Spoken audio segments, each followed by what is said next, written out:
গ্ৰুপত কৰা এটা ঘটনা ছ'চিয়েল মিডিয়াত ভাইৰেল হৈ আছিলে আৰু সেই সংক্ৰান্তত যোৱাকালি হাতীগাঁও থানাত এখন এজাহাৰ দিয়ে। সেই এজাহাৰৰ ভিত্তিত 10/25 কেছ এটা আমাৰ হাতীগাঁও থানাত ৰেজিষ্টাৰ হয় আৰু আজি কামৰূপ আৰক্ষীৰ সহযোগত আমি 6জন মানুহক গ্ৰেপ্তাৰ কৰিবলৈ সক্ষম হওঁ আৰু তেওঁলোকক বৰ্তমান হাতীগাঁও থানালৈ লৈ আহি থকা হৈছে। পৰৱৰ্তী তদন্ত কালত আমি তদন্ত আগবঢ়াই লৈ যাম।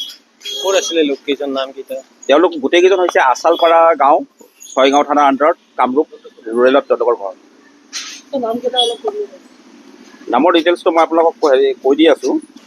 তেওঁলোকৰ নামটো হৈছে চাহিল খান, হাফিজুল ইছলাম, ৰকিবুল হুছেইন, শ্বাহিদুল ইছলাম, ইজাজ খান, জাহিদুল ইছলাম। গোটেইকেইজনৰ ঘৰ আছালপাৰা, ছয়গাঁও থানাৰ অন্তৰ্গত এটা এলেকাত আৰু তেওঁলোক ব্ৰহ্মপুত্ৰ কোনোবা চাপৰিত গৈছিলে আৰু সেইটো তদন্তত ওলাব। যিটো ভিডিঅ'টোত চাপৰিটোৱেই দেখা গৈছিলে। মানে ঘটনাটো অভাৰঅল মানে কেনেকুৱা ধৰণে কি হৈছিলে অকণমান কৈ দিয়ে। বনভোজ খাব গৈছিলে, বনভোজ খাবলৈ গৈ তাত গোবধ কৰিছিলে আৰু গোবধ কৰি এটা ভিডিঅ' কৰিছিলে আৰু সেই ভিডিঅ'টো ছ'চিয়েল মিডিয়াত তেওঁলোকে দি দিছিলে, ইনষ্টাগ্ৰাম ইত্যাদিত আৰু সেইটো ভাইৰেল হৈছিলে।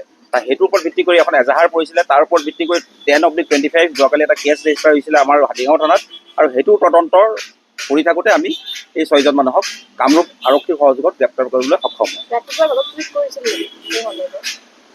সেইটো বিষয়ে মই অৱগত নহয়।